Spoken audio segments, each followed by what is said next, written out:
bill of lading. Now, bill of lading is a document that is used in the international contract, okay, international trade. So, international trade. So, in the international trade, I have told you all the main risk. Okay?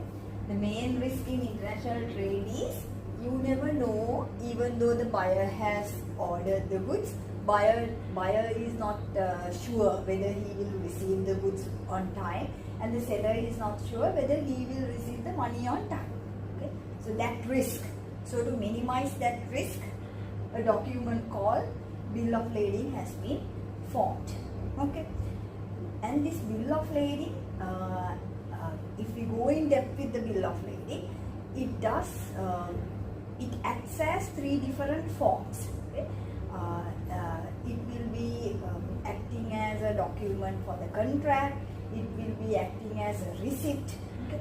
So likewise, different functions are there which you will have to remember, study and remember and understand how it works in those different capacities. Okay? So getting into the bill of lading, first of all we'll go through the outline. Here the outline of this chapter will be focusing on the introduction.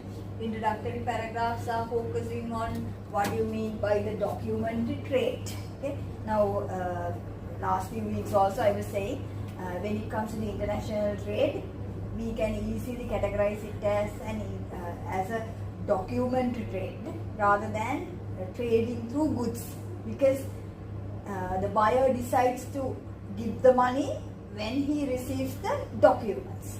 Okay, so not because that he has received the goods. Okay? So therefore we call the international trade as a documentary trade.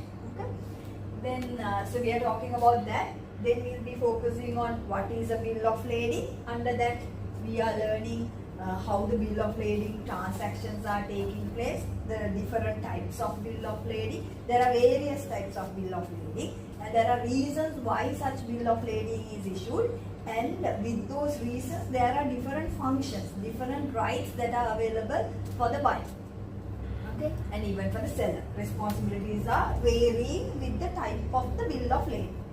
Then the third one, we are learning about legal relationships with in a bill of lading. That means what sort of a function is there for the bill of lading, how we are recognizing the bill of lading legally in front of law. Okay, what sort of a recognition is there for the bill of lading. Here, then the first one. So when it comes to this document